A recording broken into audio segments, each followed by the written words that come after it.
ya 20 na Dawidi yaragusenga bisamwe tegere ya Zaburi iravuga ngo Uwiteka niwe mwungeri wanjye wanjana mu cyange cy'ubwatsi bubisi angeza iruhande rw'amazi adasuma gasubiza intege mu bugingo bwanjye.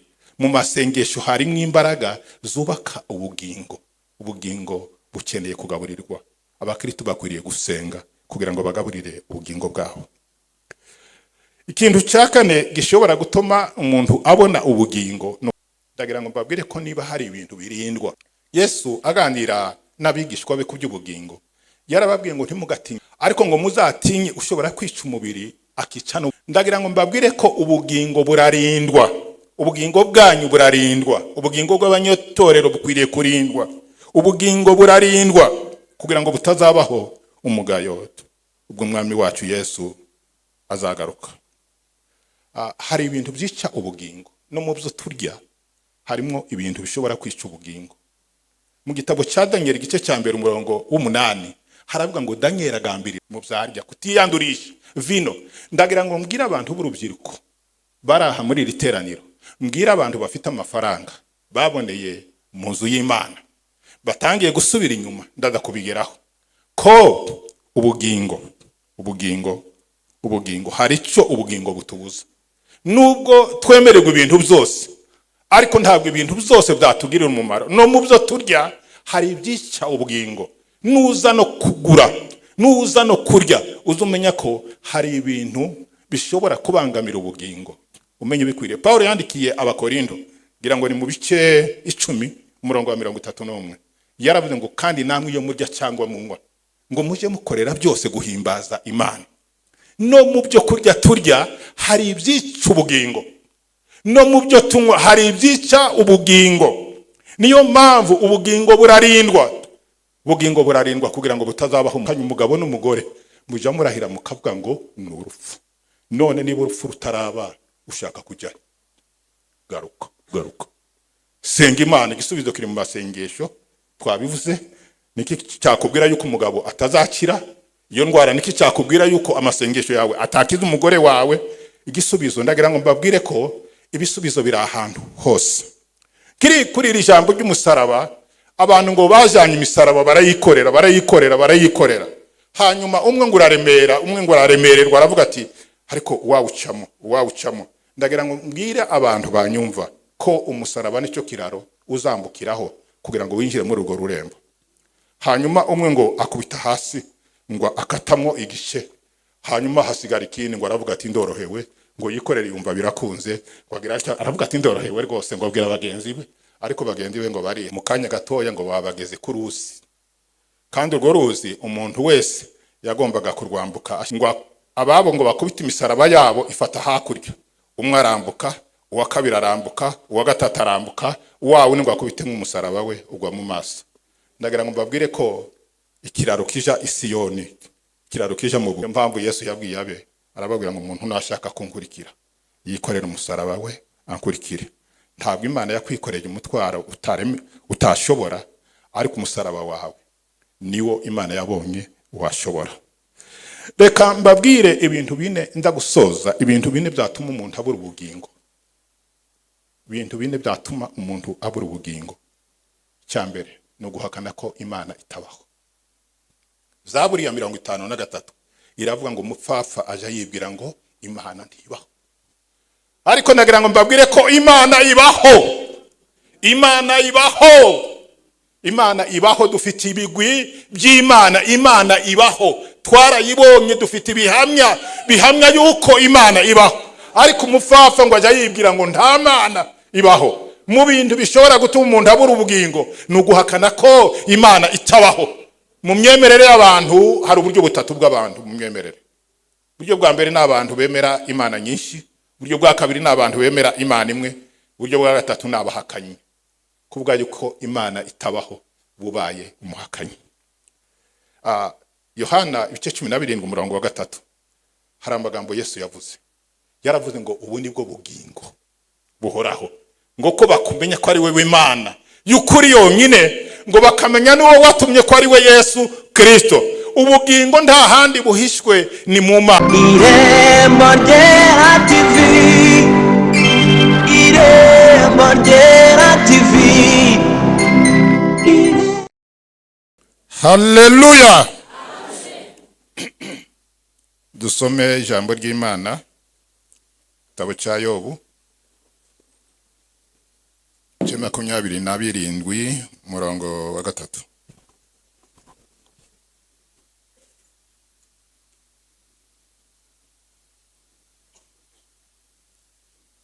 Ni page 500 mu isezerano rya kera. 27 umurongo wa 3 hagira hati: ubugingo bwanjye buracari buzima, kandi umwuka w'Imana ni gutuma mpumeka. Dusome ubutumwa bwiza bwa Yesu Kristo uko bwanditswe na Matayo,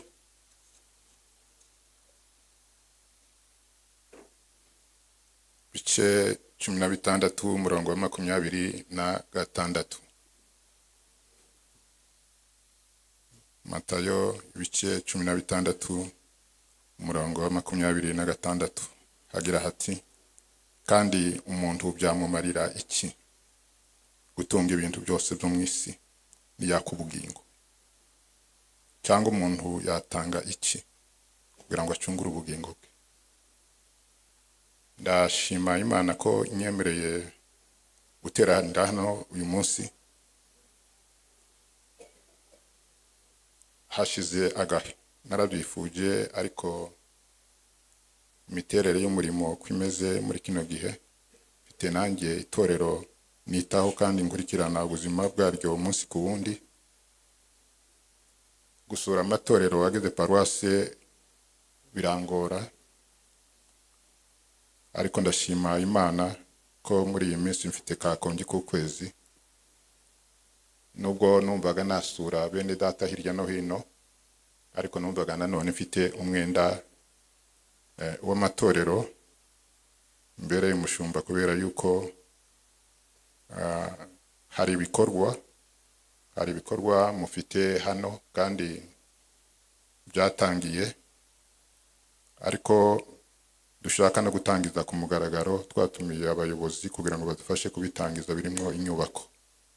Ni muri ubwo buryo rero nifuje ko uyu munsi nasengera hano, nkanasura n'ibyo bikorwa aho bigeze, cyane ko twamaze kwandika inzandiko zitumira abayobozi kugira ngo bazaze gushyiraho ibuye ry'ifatizo.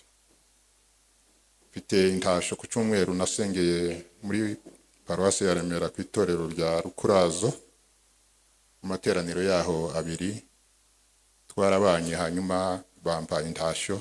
Nimwe tubonanye bwa mbere, mwakire intasho za bene so. Ndashimira Imana kubwo imirimo n'umugambi mufite hano mwiza wo kubaka inzu y'Imana. Turizera tudashidikanya ko igikorwa cy'Imana iba ikirimo, kandi twizeye ko Imana izabikora, izabashoboza. Nayisuye mu kanya aho ibikorwa bigeze, kandi mbona bifite icyerekezo, kandi dufite Imana ifite amaboko manini. Umuterankunga munini dufite n'amasengesho. Abo twabanye mu iteraniro rya mbere twaganiriye ku mbaraga z'amasengesho, twazivuzeho. Ntabwo ari ryo jambo mfite muri iteraniro rya kabiri, ariko nagira ngo mbabwire ko umuterankunga munini mu nyubako y'urusengero nkuru n'amasengesho. Mu byo muzakora byose, mwatanga amafaranga, mwakora n'ibyo mukora, ntimuzibagirwe gusengera inyubako. Ni inyubako nini, isaba imbaraga, isaba amaboko menshi. Mu nyubako habamo ibitangaza by'Imana. Nge kubera ko nabaye ahantu bubaka, nagiye mbona ibitangaza by'Imana. Dutangira kubaka urusengero rwa Kimicanga bashenye ahangaha hepfo, uwari umuyobozi w'itorero yagiye mu zindi nshingano muri icyo gihe. Hanyuma nge nari umupasiteri ubarizwa ku itorero, ariko itorero rifite uriyoboye ajya mu zindi nshingano. Hanyuma agiye rero biba ngombwa ko mfata inshingano yo kuyobora itorero, kandi dutangiye inyubako. hari aho twageze birahagarara nari kumwe n'umwarimu, ariko turasenga kandi mu masengesho havuyemo igisubizo. Ndabyibuka nyuma ya jenoside yakorewe abatutsi, Imana idutiza amaboko binyuze mu gusenga. Umunsi umwe ngiye gusenga, ngeze ku rusengero, nje mu iteraniro, nsanga hari umuntu uhantegerereje kandi utuzaniye inkunga tutazi, w'umunyetiyopiya. Murabizi ko nyuma y'intambara hano hari abantu benshi abaje ku mutekano wa hano bahabaye muri ibyo bihe. Nsanga arantegereje, umudiyakoni arambwira ati hari umuntu ugushaka. Twasengeraga muri shitingi, nsohotse mbona n'umunyamahanga, ntabwo twabashaga kumvikana mu rurimi, ariko icyo yakoze mu mfuka we akuramo igipfunyika cy'amafaranga arayampa. Mbona ko hari icyo Imana ikoze, nshaka no kugenda ntabanje kubara ngo ndebe, ariko asa n'usubira kuyanyaka, yari muri envelope. Sinari nanamenye n'ibyo nigiye ko ari amafaranga, ariko akuramo, mbona rwose inoti za 5. Icyo gihe zari 195 n'amadolari ngira ngo 20. Yari menshi. Twari tugeze ku madirisha, ariko yadufashije kugura amatafari. Turagenda rwose, urusengero rwera hejuru, amabati ya ADEPR iratanga. Narabibonye, nabonye ko hari umuterankunga. Dutangira ko bakiremera, iho byaratugoye cyane kugira ngo tuzave hasi dushiremo fondation. Twarwanye n'imbaraga nyinshi z'abadayimoni. Twamaze igihe dusenga, twarananiwe kuva hasi ngo tuve muri za semere tuzamuke tugere hejuru, ariko tuza gufata igihe cyo gusenga, hanyuma turatangira. Tugezemo rero hagati, kubera yuko icyo gihe abantu twari dufite nta bushobozi bwinshi bari bafite, twari dutangiye ubushobozi, ubona imibereho y'abantu nayo ariho gitangira. Hanyuma dusenga Imana. Umunsi umwe ndota mbona inama ya leta, inama ya guverinoma yateranye, mbona umukuru w'igihugu arayiyoboye, mbona kuri ordre du jour aranditse ngo inyubako y'Iremera. Nagiye muri 2012 mvi Remera, ariko mvuga ngo ruzuzura. Ubwo nahavuye tugeze muri bariko. Imana rero ije yubaka. Mubyo mutazirengagiza, mu mbaraga, mu maboko manini umuterankunga muzaba mufite ahangaha, muzoshireho itsinda ry'abasenga. Hanyuma imirimo y'Imana muzayibona. Imana ihamagara amafaranga akava kure akaza, kuko igikorwa ni cy'Imana. Nifuje uyu munsi cyangwa muri iteraniro rya kabiri ko tuganira ku ijambo ry'Imana rivuga kugira ubugingo buzima mu Mana. Kugira ubugingo buzima mu Mana. Mu mvugo ya barokore, iyo tuvuga ubugingo tuba dushaka kuvuga iki? Ubundi iyo tuvuze ubugingo buzima, kuko tubisomye hano muri Yobu, ni ukugira amagara mazima, ni ukugira ubuzima buzima mu Mana. Nicyo biba bivuze. Ariko nanone iyo umuntu w'umurokore asenze akavuga ngo Mana uzampe ubugingo, abavuze ikindi kintu kivuga ni ukubona ubuzima budapfa. Ubugingo ni ukubaho ubuzima budapfa. Ariko iyo uvuze ngo ndindire ubugingo, ubu bw'Imana ngo Mana umpe kuzagira amagara mazima muri wewe. Ndavugamo ibintu bibiri gusa. Ndavugamo ibintu bigeze nko muri 5 cyangwa 6 bishobora gutuma umuntu abona ubugingo. Nze kubabwira ibintu 4 bizatuma umuntu abura ubugingo. Dusenge kandi turaza gusengera ubugingo. Mu isengesho rya nyuma ndumva turi bude gusengera ubugingo. Mu bintu 6 bishobora gutuma umuntu abona ubugingo buhoraho, icyambere no kwizera umwami Yesu. Yesu niwe bugingo.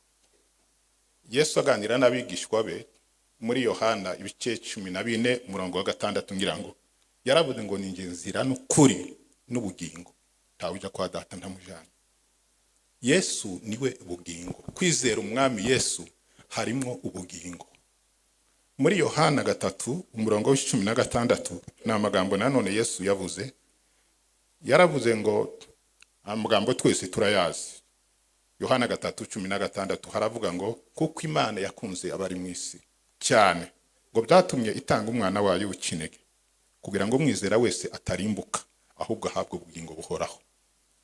Ubugingo rero buri muri Yesu, niwe bupfunyitsemo umugisha wo kwakira Yesu. Zaburi 16 umwanditsi w'iyo zaburi yaravuze ngo nta wundi mugisha mfite utari wewe. Umwe mu migisha dufite dushobora gutunga ni ukuba warakiriye Yesu. Yesu niwe bugingo. Yaravuze ubwe muri Yohana 5:24 abwira abigishwa be, arababwira ngo ni ukuri ndababwira, uwizera ijambo ryanje akizera uwantumye afite ubugingo buhoraho kandi ntazakirwaho iteka. Muri Yesu hari ubugingo. Kintu gishobora gutuma umuntu abona ubugingo no kwizera umwami Yesu no guhora mutunganiye. Cya kabiri gishobora gutuma umuntu abona ubugingo no kubuharanira. Nagira ngo mbabwire ko ubugingo buraharanirwa.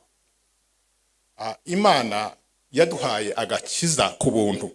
Agakiza ni ubuntu, ariko ubuntu ntabwo ari ubusa, kubera yuko hari ikiguzi Imana yatanze kugira ngo tubone agakiza. Agakiza ni ubuntu, ariko ubugingo ntabwo ari ubuntu. Tuzajya mu ijuru kubera yuko tuzaba twararikoreye.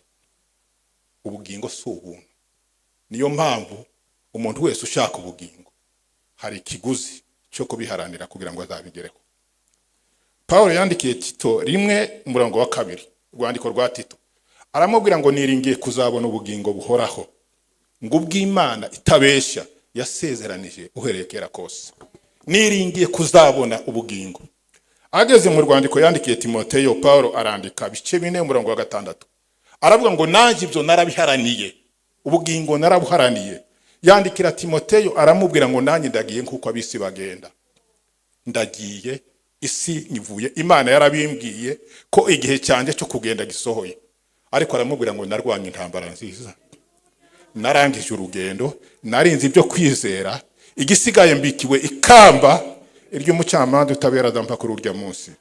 Ariko aravuga ngo sinjyewe njyenyine, nabifuza kuzaboneka kwe bose. Ubugingo buraharanirwa. Hari ikiguzi umuntu atanga, hari intambara umuntu arwana kugira ngo azabone ubugingo. Icya gatatu gishobora gutuma umuntu abona ubugingo no kubugaburira. Nagira ngo mbabwire ko niba hari ikintu kigaburirwa, gikeneye igaburo, gikeneye ifunguro, gikeneye kugaburirwa, ni ikintu cyitwa ubugingo. Ubugingo buragaburirwa. Ibyo kurya by'ubugingo ni ijambo ry'Imana. Ijambo ry'Imana ni ibyo kurya by'ubugingo. Niyo mpamvu Yesu aganira n'abigishwa be yarababwiye ngo umuntu nankunda azitondera ijambo ryanje, na data azamukunda kandi nge na data tuzaza tugumane nawe. Ijambo ry'Imana ni ibyo kurya by'ubugingo. Mu nzira y'Imana dukeneye kurya kubera yuko urugendo ni rurerure. Hari aho umuhanuzi w'Imana witwa Eliya nawe yageze agwisari, hanyuma marayika aramusanga aho yari aryamye muri cya gihugu ahunga Yezebeli, ahunga Ahabu. Hanyuma ngo aryamye, marayika aramusanga aramubwira ngo Eliya we byuka urye kandi unywe kuko urugendo ni rurerure. Nagira ngo mbwire abantu bumva yuko bakurikira ijambo ry'Imana bari mu rugo kuri televiziyo, ni byiza, ariko hari umugisha Imana yategekeye aha hantu. Hari umugisha wo mu nzu y'Imana. Dawidi yaravuze ngo narishimye ubwo bambwiraga ngo tujye mu nzu y'Imana. Uburyo Imana yaturemye mu buryo dushobora gusabana n'abandi. Hari umugisha w'aha hantu. Bene Kora barawuririmbye muri Zaburi ya 84, baravuga ngo Uwiteka ngwerega amahema yawe n'ay'igikundiro. Hari umugisha wo mu nzu y'Imana utabona iwawe. Niyo mpamvu gusenga no kudakumva ijambo ry'Imana ubu ushaka kugaburira ubugingo bwawe. Nagira ngo mbabwire ko ubugingo buragaburirwa. Nugira akazi kagufunga gatuma utaza mu nzu y'Imana, uzumenya yuko hari ikintu kibura. Uzuma mu mwuka, nutajya gusenga, nutajya kubana n'abandi uruma, ariko ukeneye imbaraga z'Imana zo kugushoboza muri uru rugendo. Genda ushobora kugaburira ubugingo ni ijambo ry'Imana. Ijambo ry'Imana n'amazi amara inyota. Ijambo ry'Imana n'umutsima w'ubugingo. Muri Yeremiya 15:16 hari ijambo rivuga ngo amagambo yawe Mana amaze kuboneka narayariye ngo mpindukira ibyishimo n'umunezero mu mutima kuko nitiriwe ijambo ryawe, nitiriye izina ryawe Uwiteka Imana Nyiringabo. Yobu arandika muri Zaburi ngira ngo ya 97 niba nibutse neza. Mu bintu byamufashije ndaza kumugarukaho, mu bintu byafashije Yobu mu ntambara yahuye nazo, ariko Yobu yari yaramize ijambo. Muri icyo gice yaranditse aravuga ngo amagambo yo mu kanwa kawe ngo yambereye ubutunzi bundutira ibyo kurya binkwiriye. Ijambo ry'Imana ni ibyo kurya by'ubugingo. Iyo turyumva, iyo turirya, tuba turimo twakira ibyo kurya by'ubugingo. Murya umutsima utera imbaraga, munywe no ku mazi y'ubugingo. Icya kabiri gishobora kugaburira ubugingo n'amasengesho. Ndagira ngo mbabwire ko nubwo tujya mu masengesho dufite ibyifuzo, ariko amasengesho agaburira ubugingo. Ubugingo bwawe nushaka koko buba buzima, uje wita ku kintu cyo gusenga, kubera yuko mu masengesho tuba turimo tugaburira ubugingo bwacu. Hari imbaraga. Kare twabivuze ngo muri Zaburi ya 23 Dawidi yaravuze ngo gusenga bisubizamo umuntu intege.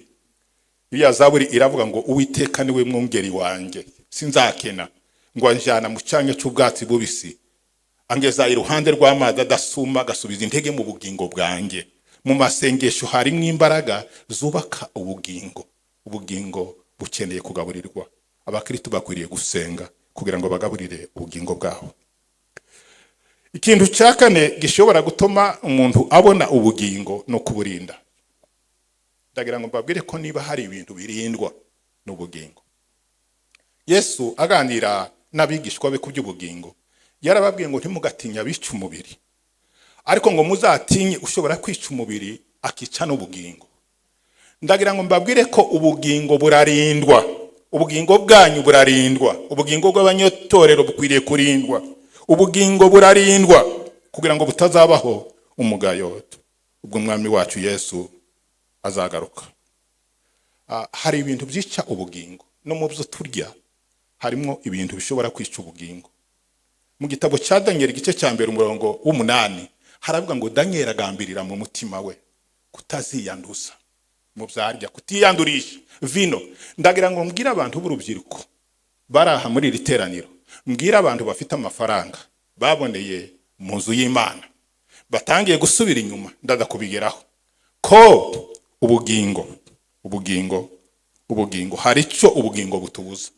Nubwo twemererwa ibintu byose, ariko ntabwo ibintu byose byatugirira umumaro. No mu byo turya hari ibyica ubugingo.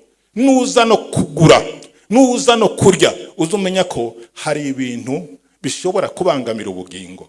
Umenye bikwiriye. Paulo yandikiye Abakorindo ngira ngo ni mu bice 10:31 yaravuze ngo kandi namwe iyo murya cyangwa munywa ngo muje mukorera byose guhimbaza Imana. No mu byo kurya turya hari ibyica ubugingo, no mu byo tunywa hari ibyica ubugingo. Niyo mpamvu ubugingo burarindwa. Ubugingo burarindwa kugira ngo butazabaho umugayo. Paulo yandikiye Abikorindo arababwira ngo umuntu wese urushanwa mu birori yirinda muri byose.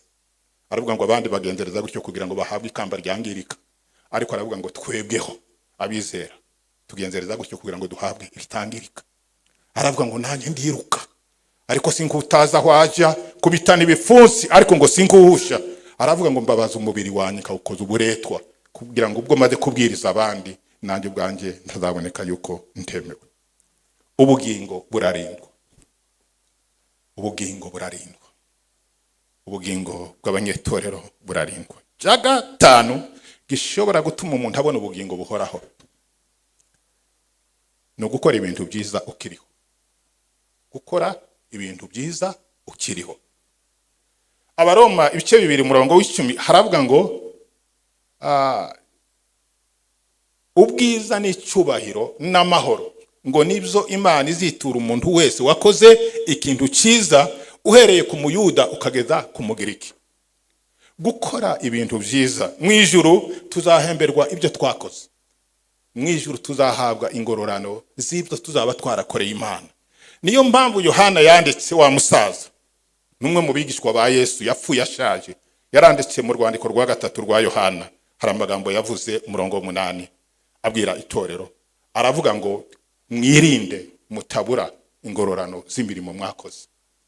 Nagira ngo mbabwire ko ubugingo, dushaka kubona ubugingo, duharanire gukora ibintu byiza tukiriho, kubera yuko iyo umuntu, ndagira ngo mbwire umuntu wese uraha ufite imbaraga, ucumva rwose afite imbaraga, yakandagira kumva birakomeye cyane, ko hari umunsi uzaba utariho, hari umunsi uzaba utari kuri iyi si. Rimwe na rimwe iyo tuvuga mu mvugo y'abantu, wumva abantu bakunze kuvuga yuko basaza aribo basa naho bagenda, ariko abantu barimo baragenda bose, baragenda bakuze, bakagenda bakiri batoya, bikatubabaza twebwe nk'abantu b'ababyeyi, tukavuga tuti iyo ababyibuze hari hagiye umuntu w'umusaza, ariko abantu bose baragenda kandi bakagenda bihuse. Ariko ndagira ngo mbabwire ko mu bintu bikomeye umuntu wese akwiriye guharanira gukora no gukora ibintu byiza ukiriho. Ubwiza, icyubahiro n'amahoro no kudapfa nibyo Imana izitura umuntu wese wakoze ikintu cyiza, uhereye ku Muyuda ukageza ku Mugiriki. Mu rwandiko ngira ngo rwandikiwe itorero ryo muri Sumurina, ni byahishuwe ibice 2, Sumurina ibice 2 umurongo w'10, hari amagambo avuga yabwiwe itorero ry'Isumurina ryari mu bibazo, barabwira ngo uje ukiranuka uzageze kugufa, nanjye zaguha ikamba ry'ubugingo. Gukora ibintu byiza umuntu akiriho. Mu Migani 12 umurongo wa 28, umurongo nkunda cyane, haravuga ngo mu nzira yo gukiranuka hari ubugingo, kandi mu nzira zaho nta rupfu rubayo. Mu nzira yo gukiranuka hari ubugingo, mu nzira zaho nta rupfu rubayo. Gukora ibintu byiza ukiriho. Ikindi kintu cya nyuma cya 6 cyatuma umuntu abona, nahisemo bikeya by'ingenzi cyatuma umuntu abona ubugingo buhoraho, no kwikorera umusaraba. Niyo magambo twasomye hariya mu Matayo ibice 16 umurongo wa 26. Yesu yabwiye abe, arababwira ngo umuntu nashaka kunkurikira, nushaka gukurikira Yesu, ngo umuntu nashaka kunkurikira yiyange yikorera umusaraba we ankurikire. Aravuga ngo ushaka kurengera ubugingo bwe azabubura, ariko utabwitaho kubwanye no kubw'ubutumwa bwiza uwo ni uzaburokora. Nibwo yavuze iri jambo, aravuga ngo mbese umuntu byamumarira iki gutunga ibintu byose byo mu isi niyakwa ubugingo. Ndagira ngo mbabwire ko hari imisaraba. Umusaraba wawe ntabwo ari wo wanjye, umusonga wawe ntabwo ari wo wanjye, umuntu wese afite umusaraba. Muri iki gihe abantu barashaka kwiyorohereza mu by'inzira z'agakiza. Mufite muri iyi paruwasi ya Kimihurura, kibazo mfite muri iyi paruwasi ya Kimihurura kinini cyane kinangoye, ningo zirimo zisenyuka. Iyo uganira n'abantu, ukaganira n'abagabo n'abagore, ingo zihaje senyuka, uganira nabo, mu by'ukuri uburamwe ikintu wavanamo. Ariko abantu ingo zirimo zirasenyuka, abantu barimo bariyorohereza, umugore akavuga ati ndumva ashaka kuba njyenyine, umugabo akavuga ati nta kundi nyine ndabigenza gute.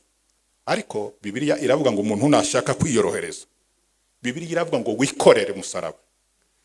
Umusaraba wawe birashobora kuba yuko ari umugabo wawe, umusaraba bishobora kuba ari umugore wawe, umusaraba ashobora kuba umwana wawe, umusaraba ashobora kuba ikindi kintu kigoye. Yesu arababwira ngo umuntu nashaka kunkurikira yiyange yikorere umusaraba. Tekereza ku musaraba wawe. Bibiliya iratubwira ngo ntabwo Imana iza yikoreza umuntu umusaraba atashobora, ntabwo Imana iza yikoreza umuntu umutwaro atashobora. Nubwo abantu bavuga ngo ntibagishoboye kubana n'abandi, umuntu ntakibashije kubana n'umugabo, umugore ntakibashije, umugabo ntakibashije kubana n'umugore, ariko ndagira ngo mbabwire ko ntabwo Imana ija yikoreza umuntu umusaraba atashobora. Abantu bamwe, umuntu umwe ngo yigeze yitotomba, ngo abwira Imana, aravuga ati Imana wampaye umusaraba munini, umusaraba wanyikoreje uraremereye cyane. Umuntu wese niko ajya bivuga. Iyo uhuye n'ikibazo uravuga ngo nta wundi muntu wigeze ahura n'icyo kibazo, wumva ari wewe wenyine wikoreye umusaraba. Ariko umunsi umwe ngo aryamye ararota abona imisaraba ngo yegetse ahantu ari myinshi cyane, uwamubwiraga ngo aramubwira ngo genda uhitemo umusaraba wawe. Hanyuma aragenda ngo abona agasaraba kagufi gatoya, aragenda ngo aravuga ati kariya reka nikorere kariya, ngo anyeganyeze yumva ni beto. Agerageza kujya ku wa kabiri ngo anyeganyeze yumva ni beto. Aragenda ngo agere kuri wa wundi wiwe Imana yamuhaye yumva ni we woroshe.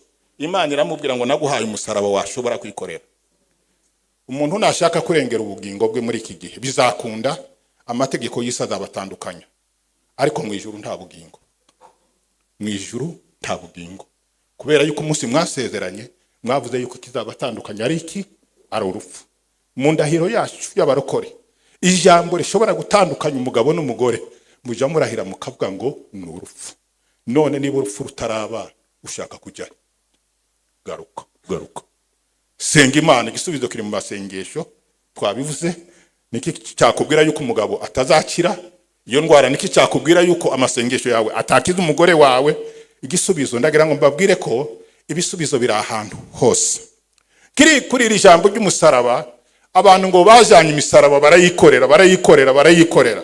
Hanyuma umwe ngo araremererwa aravuga ati ariko wawucamo. Ndagira ngo mbwire abantu banyumva ko umusaraba nicyo kiraro uzambukiraho kugira ngo winjire muri urwo rurembo. Hanyuma umwe ngo akubita hasi ngo akatamwo igice, hanyuma hasigara ikindi ngo aravuga ati ndorohewe, ngo yikorere yumva birakunze, ngo aravuga ati ndorohewe rwose, ngo abwira bagenzi be, ariko bagenzi be ngo barihangana. Mu kanya gatoya ngo babageze ku ruzi, kandi urwo ruzi umuntu wese yagombaga kurwambuka ashyizeho umusaraba we. Ngo ababo ngo bakubita imisaraba yabo ifata hakurya, umwe arambuka, uwa kabiri arambuka, uwa gatatu arambuka, uwawe ngo akubite nk'umusaraba we ugwa mu maso. Ndagira ngo mbabwire ko ikiraro kija i Siyoni, ikiraro kija mu bugingo ni umusaraba. Niyo mpamvu Yesu yabwiye abe, arababwira ngo umuntu nashaka kunkurikira yikorera umusaraba we ankurikire.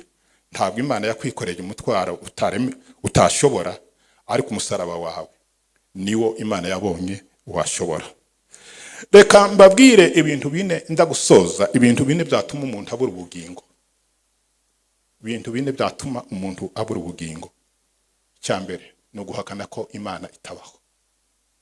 Zaburi ya 53 iravuga ngo umupfafa aje yibwira ngo Imana ntibaho. Ariko nagira ngo mbabwire ko Imana ibaho. Imana ibaho, dufite ibigwi by'Imana. Imana ibaho, twarayibonye, dufite bihamya yuko Imana ibaho. Ariko umupfafa ngo ajya yibwira ngo nta Mana ibaho. Mu bintu bishobora gutuma umuntu abura ubugingo ni uguhakana ko Imana itabaho. Mu myemerere y'abantu hari uburyo butatu bw'abantu mu myemerere. Uburyo bwa mbere ni abantu bemera Imana nyinshi, uburyo bwa kabiri ni abantu bemera Imana imwe, uburyo bwa gatatu ni abahakanyi. Kuvuga yuko Imana itabaho bubaye umuhakanyi. Yohana ibice 17:3 hari amagambo Yesu yavuze. Yaravuze ngo ubu nibwo bugingo buhoraho, ngo ko bakumenya ko ari we Imana y'ukuri yonyine, ngo bakamenya n'uwo watumye ko ari we Yesu Kristo. Ubugingo nta handi buhishwe ni mu Mana. Ikintu gishobora gutuma umuntu abura ubugingo no kuvuga ngo Imana ntibaho. Hari amagambo muri Bibiliya tuzadusoma avuga ngo amagambo yose y'imfabusa ngo abantu bavuga ngo bazayabazwa ku munsi w'amateka. Abasobanura bavuga ngo amagambo y'imfabusa no kuvuga ngo mbese Imana ibaho. No kwibaza ngo mbese Imana ibaho. Ubu abarakore benshi batangiye gushidikanya ko Imana ibaho. Bantu batangiye guhakana ko Imana itabamperutse kubona ka audio gasirikira ku mbuga nyinshi, nubwo yabishize mu rwenya ariko no murokore. Gasirikira ku mbuga nyinshi baravuga ngo ubwo bubakaga kagugu ngo abarakore twarimo tuvuga ngo Yesu araje, ngo bubakaga curiro ngo abarakore twavugaga yuko Yesu aje, ngo abandi bafata ibibanza abarokore ngo dusa n'abarangaye. Ariko ibyiringiro byacu ndagira ngo mbabwire ko Yesu azaza ku isaha yagenwe. Isaha igeze, igihe gishitse, Yesu azaza. Ibyo byiringiro nge mbifite nk'igisika umutima, ndabifite ko nubwo ibintu byagenda uko bigenda, amajyambere agahinda muri uyu mujyi, ariko ibyiringiro byacu nuko Yesu haleluya, Yesu azaza. Niringiye kuzabona ubugingo. Yesu azaza. Yesu azaza. Icya kabiri gishobora gutuma umuntu abura ubugingo no kwirengagiza nkana iby'inzira y'agakiza. Mu Baheburayo ibice 2:3 hari amagambo avuga ngo bazarokoka bati, ngo nibirengagiza agakiza gakomeye gatyo, ngo kabanje kuvugwa n'umwami wacu Yesu, natwe ngo tukagahamirizwa n'abamwumvise. Bazarokoka bati. Kwirengagiza iby'inzira y'agakiza, kwirengagiza ikintu bishaka kuvuga yuko urakizi ariko ndushaka kukijyamo ku mpamvu zawe. Abantu barimo barirengagiza nkana, abantu barimo barava mu byizerwa nkana, abantu bariko barava kuri Yesu nkana, ariko mu bintu bishobora kubuza umuntu kubona ubugingo no kwirengagiza nkana iby'inzira y'agakiza. Abaheburayo 6:4 haravuga ngo ntibishoboka kuko ngo bidashoboka. Niko Bibiliya ivuga. Aba ni abarokore, ntabwo ari abapagani. Bibiliya iravuga ngo kuko bidashoboka yuko abamaze kuvirwa n'umucyo, uyu ni umurokore, ngo bakakira impano iva mu ijuru, ngo bagasogongera ku ijambo ry'Imana, ngo n'imbaraga z'igihe kizaza, ngo hanyuma bakavamwo bagasubira inyuma, ngo ntibishoboka kongera kubahindura bashya, ngo kuko baba babambye umwami Yesu ubwa kabiri. Mu bintu bishobora kubuza umuntu kuzabona ubugingo no kwirengagiza nkana iby'inzira y'agakiza, wari umurokore.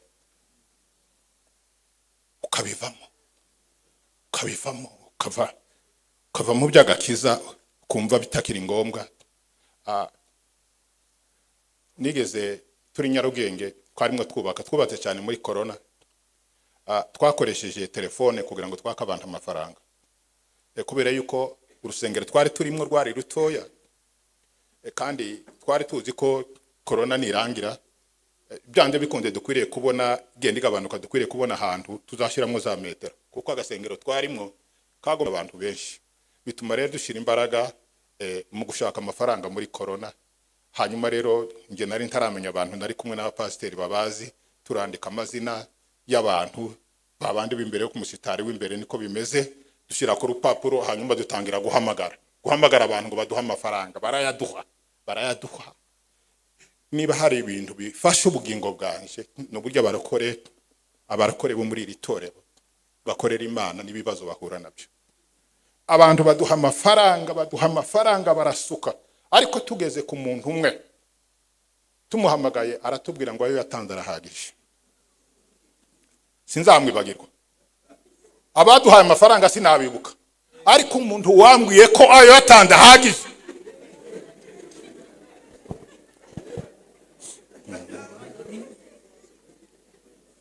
mu bintu bishobora gutuma umuntu abura ubugingo, cya kabiri no kwirengagiza nkana iby'inzira y'agakiza. Cya gatatu ni umurengwe. Kurya ugahaga ukibagirwa. Umurengwe abantu bafite umurengwe mwinshi cyane. Umurengwe w'ibyisi utwaye abantu. Umuntu akarya agahaga akibagirwa Imana. Nagira ngo mbabwire ko imigisha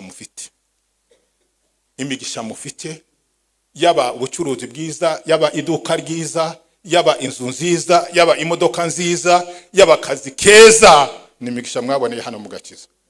Nimutaguma ahangaha, ndaje mbabwire icyo Imana izikora. Twabivuze kare muri Ezekiyeli, ndaje mbabwire icyo Imana izikora. Imana ntinegurirwa izuba. Ibyo umuntu abiba azabisarura. Ubwoko bw'Isirayeli bwari ubwoko bw'Imana, n'ubwoko bwatoranije. Imana iravuga ngo ubaye umwana wanjye. Imana irabiyegereza, ibatoranya mu mahanga, irabatoranya. Iravuga ngo muri ubwoko bwanje nzagendera muri mwe, nzaba muri mwe, nzakorera muri mwe. Ariko umunsi umwe Imana ituma Ezekiyeli mu gice cya 4, nicyo twasomye kare murongo w'9, iramubwira ngo hari ikintu ngiye gukora ku nzu ya Isirayeli n'inzu ya Yuda, kuko bandetse barasuzuguye. Hari icyo ngiye gukora, ariko Ezekiyeli nkeneye amasengesho yawe. Mbere yuko ngora icyo kintu nkeneye amasengesho. Imana iramubwira ngo jana amasaka n'amashaza n'ibishimbo n'ibiki ubivange bibe inombe, hanyuma ugende uje mu masengesho. Imana imuhana urugero rw'amazi azajyanywa. Imana iramubwira ngo ibyo byo kurya uzaje ubirya rimwe na rimwe, n'ayo mazi uzaje uyanywa rimwe na rimwe. Nasomye mu zindi Bibiliya zisobanura, baravuga ngo Imana yamuhaye ifunguro ry'amagarama y'umugati 230. Niyo agombaga kurya amagarama y'umugati. Sinzi ukungana, wenda bashyira ku bipimo bazambwira amagarama 230 y'umugati niyo yagombaga kurya ku munsi, akarenzaho inusu ya litiro y'amazi kugeza ku wundi munsi ukurikiyeho.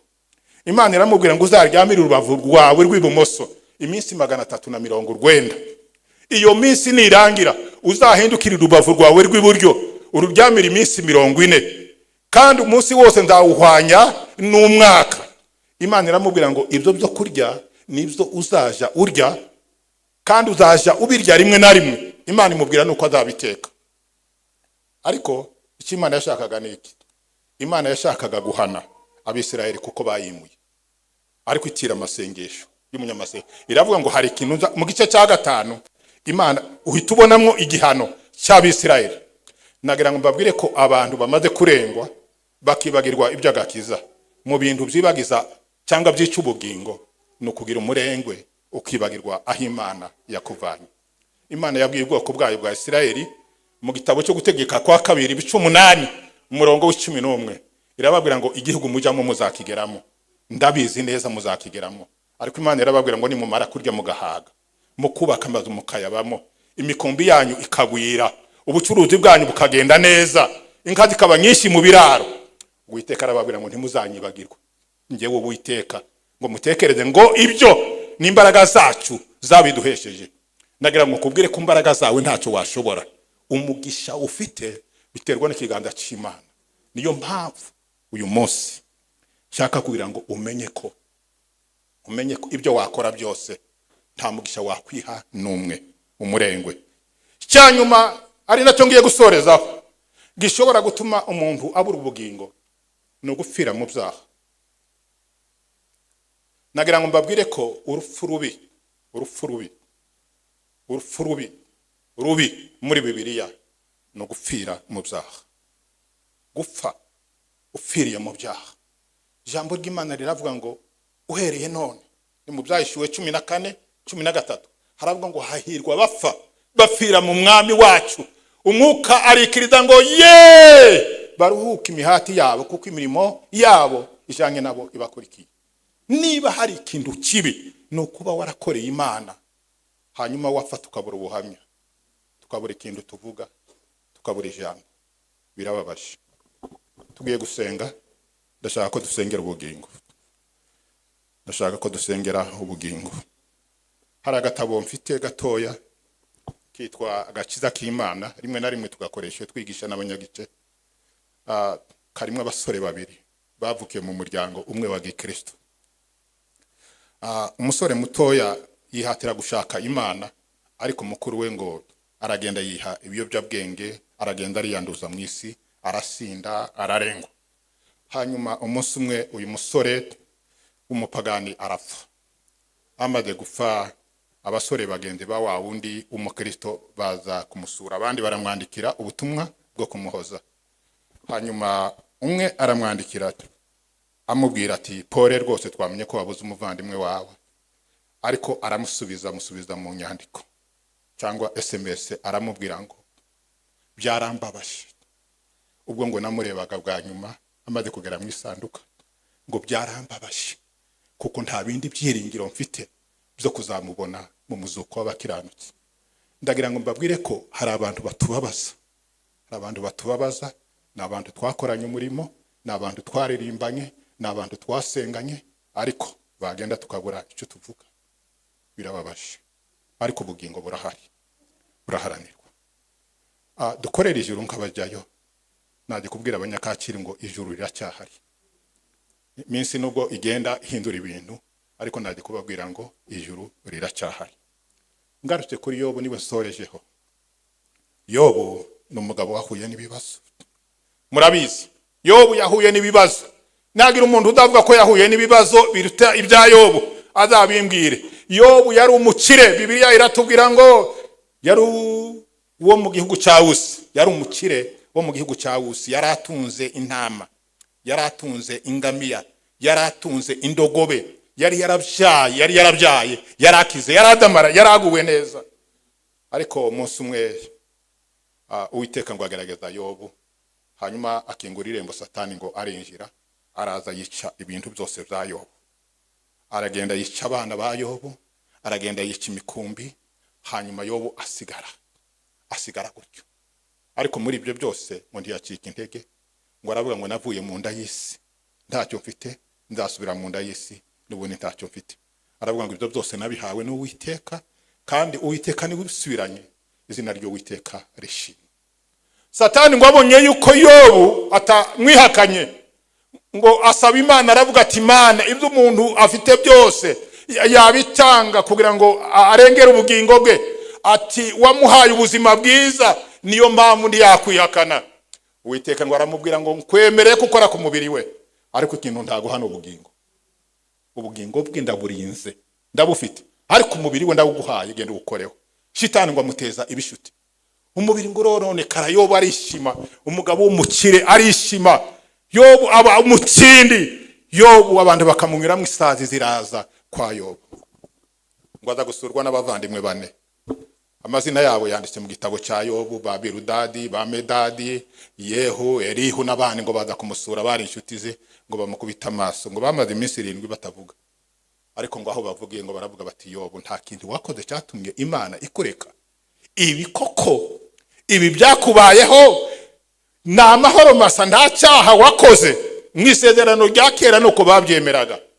Ariko Yobu ngo arababwira ati ndumva iyo nisuzumye nta cyaha mfite. Arababwira ati reka mbe nkubabwira gatoya. Mu bice 19 umurongo wa 25 arababwira ngo umucunguzi wanje arahari. Haleluya, haleluya. Aravuga ngo umucunguzi wanje ariho, kandi amaherezo azahagarara kuri iyi si. Aravuga ngo umubiri wanje, uruhu rwanje nirumara kubora, nzareba Imana. Hageze muri 27 umurongo wa 3 arababwira ngo ubugingo bwanje buracyari buzima, kandi umwuka w'Imana ni utuma mpumuka. Kugira ubugingo buzima, nubwo wahura n'ibibazo, kugira ubugingo buzima mu Mana. Ndifuriza abanyetorero guharanira kuzabona ubugingo. Ndifuriza abanyetorero kurwana intambara yo kuzabona ubugingo. Ndifuza umuntu wese unyumvise, uri hafi n'uri kure, rwana ku bugingo, kuko ubugingo bufite agaciro mu maso y'Imana. Imana idufashe kandi Imana iduhe umugisha. Nagira ngo umushumba wacu aze asenge, adusengere. Mudagiri uze usengere aba bantu. Dufite ibibazo byinshi bijyanye n'ibyo bugingo. Turimo turarwana intambara yo kwizera, isireze, ibintu ni byinshi, ariko dusengera ubugingo. Hari abantu Imana iherutse kubwirira mu ruhame, irababwira ngo abantu baba baretse gusengera imyambaro, baba baretse gusengera n'ibyo kurya, ariko abantu basengere ubugingo. Ndagira ngo mbabwire musengere ubugingo, kuko ubugingo burahenda. Ubugingo ni ikintu gishobora kumeneka, ndiwongere kukibona vuba. Iyo utabuhagazeho ubugingo busesetse, kongera kubugarura biragora. Ariko dufite umwami uri ubugingo. Haleluya. Dufite umwami urinda ubugingo. Irembo ryera TV, Irembo ryera TV, Irembo ryera TV, Irembo ryera TV, Irembo ryera TV, Irembo ryera TV, Irembo ryera TV, Irembo ryera TV, Irembo ryera TV, Irembo ryera TV, Irembo ryera TV,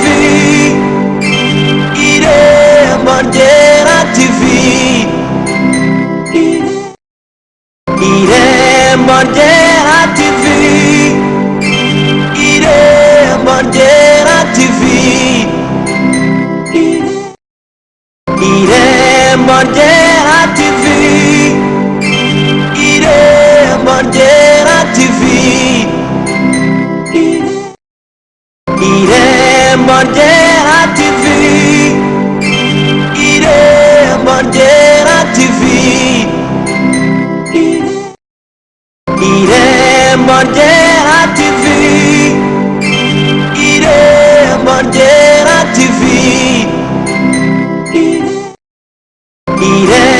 Bandera TV,